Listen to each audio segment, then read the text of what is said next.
Hola, ¿qué tal? Hoy nos metemos de lleno en una explicación sobre una realidad verdaderamente escalofriante. Siempre nos fascina entender cómo cambian de rumbo los grandes países, pero hoy toca diseccionar un proceso bastante más oscuro y, sobre todo, metódico.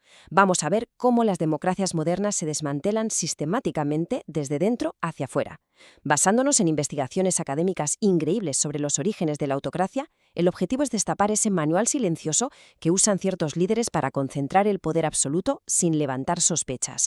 Es literalmente un viaje alucinante por la psicología humana y el diseño institucional. Bueno, echemos un vistazo rápido al menú de hoy. Primero, vamos a desmontar el mito del autoritarismo. Segundo, analizaremos el manual de 6 fases. Tercero, toca entender la psicología detrás de la banalidad del mal. Cuarto, veremos un caso práctico con un país ficticio llamado Transia. Y finalmente, aprenderemos a identificar las señales de alerta temprana. Empezamos por la sección 1, el mito del autoritarismo, o por qué pensamos que siempre es ruidoso y violento. A ver, gran parte de lo que asumimos sobre cómo caen las democracias viene directamente de las películas de Hollywood o de esas imágenes antiguas en blanco y negro, ¿verdad? Tenemos esa idea metida en la cabeza de que el peligro inminente son los tanques en las calles y los militares tomando la radio por la fuerza. Pero la realidad es mucho más aburrida y, paradójicamente, muchísimo más letal. Resulta casi irónico, pero el asalto a la democracia hoy en día no se hace con armas de fuego, se hace con montañas de papeleo, con reformas legales sutiles, milimétricas, que ocurren a plena luz del día y en nuestras propias narices.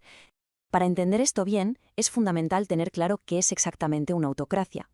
Hablamos de un sistema que concentra el poder en una persona o en un grupo muy pequeño, cargándose controles vitales como la independencia judicial o la prensa libre.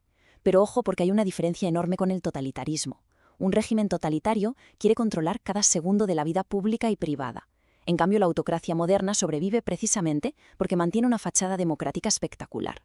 Hay parlamentos, hay jueces, se votan las urnas, pero todo es un cascarón vacío. Esa ilusión de normalidad es sin duda su mejor escudo. Pasamos a la sección 2. El manual de 6 fases. El patrón sistemático. Lo más impactante de todo este proceso es que no tiene absolutamente nada de improvisado. Nada. Hay un patrón, un verdadero manual de instrucciones que usan líderes de todo el espectro político para ir encerrando a la sociedad poco a poco. Es el clásico síndrome de la rana hervida, pero estructurado en 6 pasos. Arranca con la captura emocional. Un líder que, usando lenguaje de guerra, se vende como el único salvador ante una crisis. De ahí pasamos al control del relato, donde se deslegitima cualquier crítica. El tercer paso es la erosión institucional, o sea, usar la propia ley contra la democracia. Luego viene el control de la oposición, mezclando persecución selectiva con sobornos. Después, la normalización, donde la sociedad simplemente se acostumbra a vivir con menos libertad. Y culmina con las elecciones farsa, el broche de oro para fingir legitimidad hacia afuera.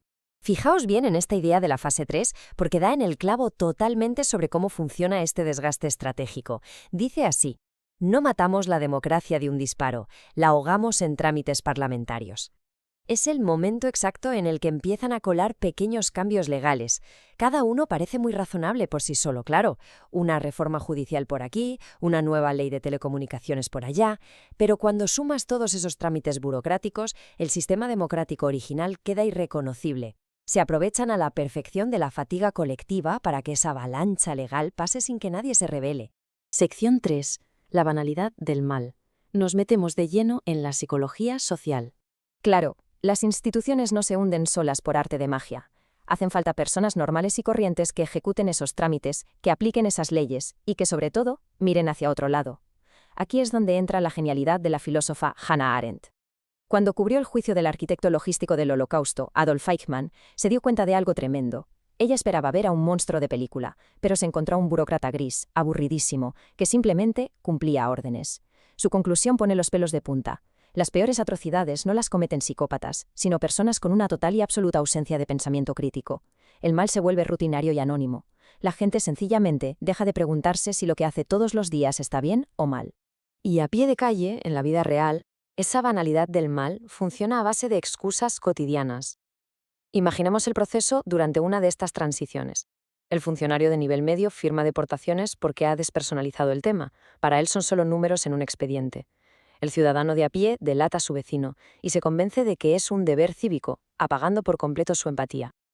El profesional, pongamos un médico o un profesor, se justifica de forma utilitaria. Si no lo hago yo, me despiden. Y el juez dicta sentencias injustas basándose en una malentendida lealtad a la institución. Todos, desde su escritorio, están contribuyendo al desastre simplemente siguiendo las reglas. Vamos con la sección 4. Transia, un caso práctico, una república simulada para ver esto en acción. Para aterrizar toda esta teoría académica y ver cómo choca con la psicología en el mundo real, vamos a imaginar un país de ingresos medios a lo largo de 8 años.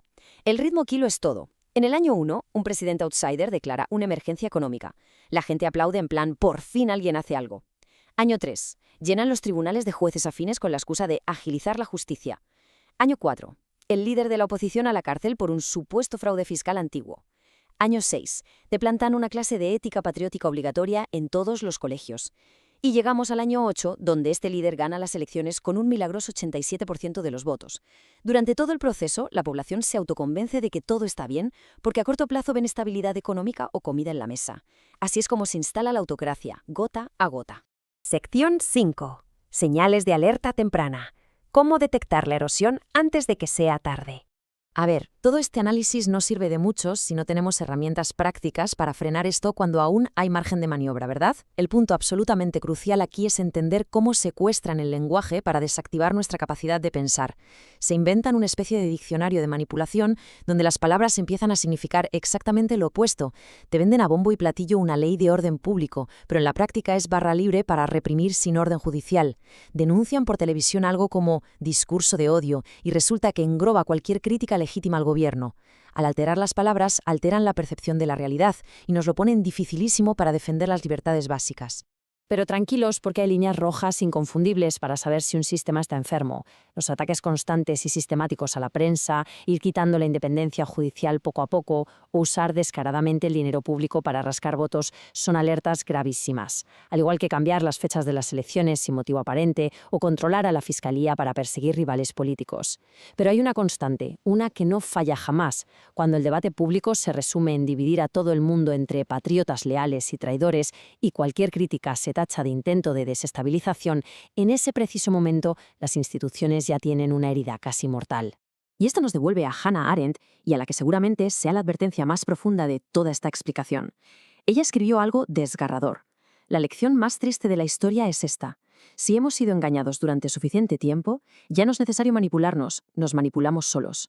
Es un cierre tremendo. Es el clímax más trágico de todo este manual autocrático.